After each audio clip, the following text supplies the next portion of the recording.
साहेब कबीर आजा आत्मा तोए पुकारती, तेरे हाथ में चाबी वो सतगुरु सतलोक द्वार की। साहेब कबीर आजा आत्मा तोए पुकारती, तेरे हाथ में चाबी वो सतगुरु सतलोक द्वार की।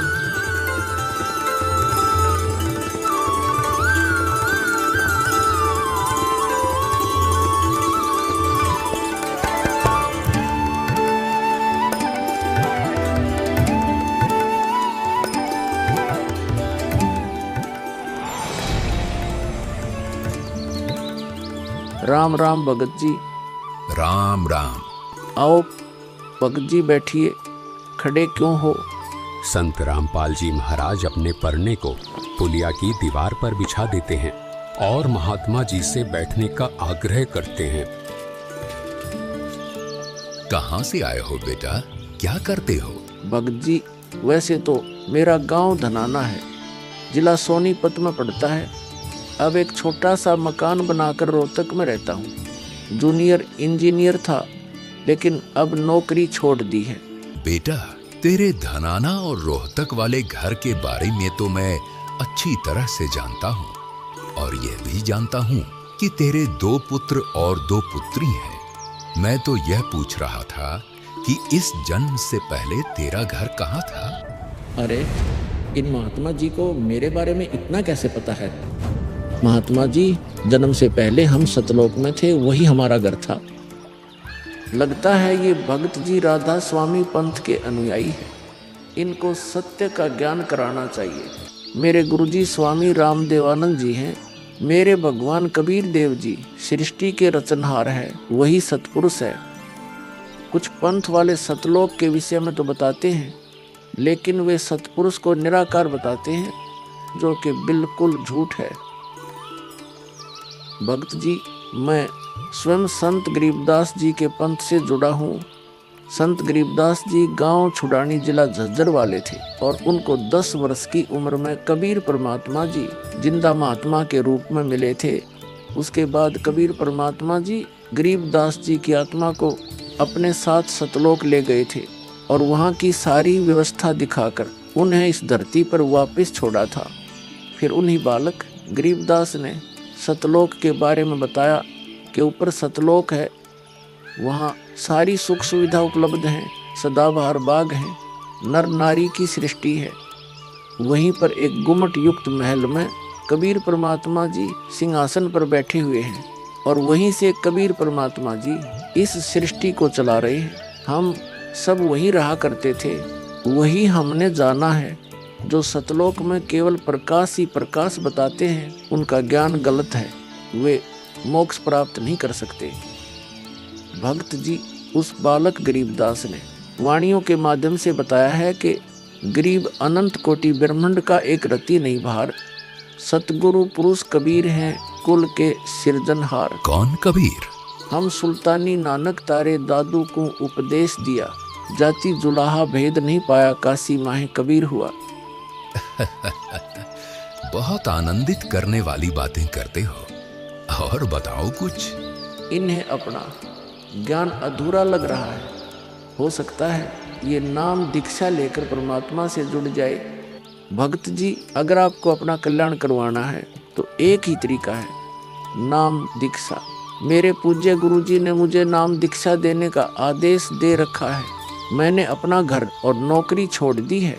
अब गुरुदेव जी की ही आज्ञानुसार प्रचार और दीक्षा देने का पवित्र कार्य कर रहा हूँ। बेटा क्या तुम्हारे गुरु जी ने तुम्हें सारनाम और सार शब्द देने का भी आदेश दिया है? इन्हें कैसे पता सारनाम सार शब्द के बारे में? गुरुदेव की आज्ञा थी कि अभी सारनाम को सार्वजनिक नहीं करना है।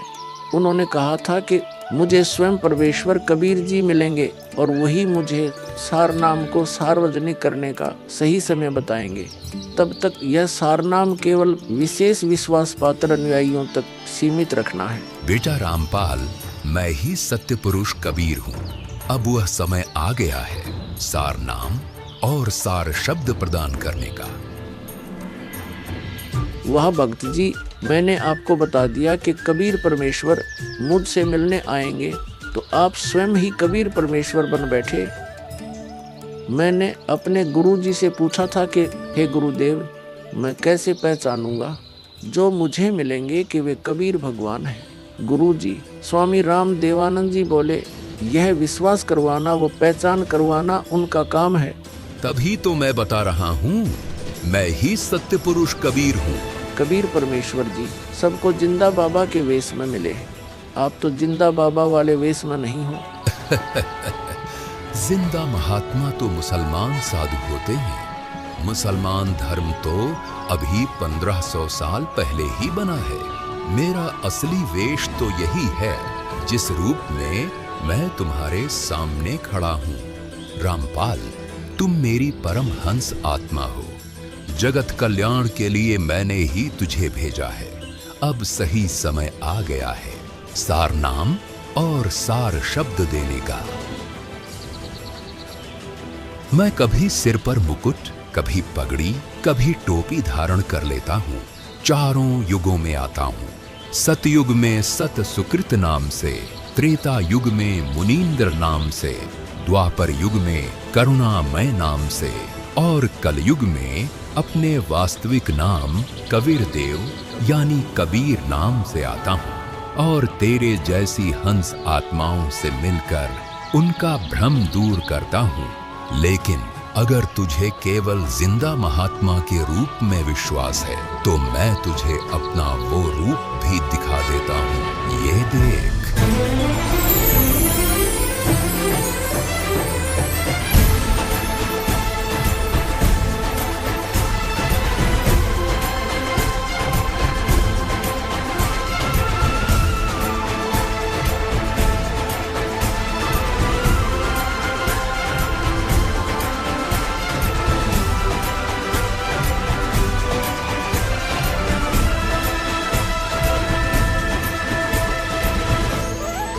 हे परमेश्वर, मुझे क्षमा कर दीजिए।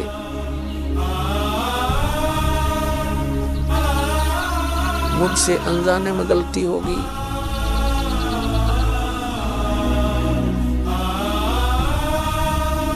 आपने मुझे साक्षात दर्शन दिए और मैं आपको पहचान न सका। मुझे क्षमा कर दीजिए परमपिता। बेटा रामपाल, अब वो समय आ गया है जो मैंने धर्मदास को कहा था कि कलयुग बीते 5500 पांचा, तब यह वचन मेरा होगा साचा। यानी जब कलयुग 5505 वर्ष बीत जाएगा, तब मैं खुद इस धरातल पर आऊंगा और अपने बच्चों को तत्व ज्ञान समझाकर इस काल लोक से सतलोक ले जाऊंगा। बेटा रामपाल, तुम मेरी परम हंस आत्मा हो। अब इसके आगे बेटा, मैं ही तेरे रूप में सारी लीला करूंगा और यह तत्व ज्ञान अपने बच्चों को बताऊंगा।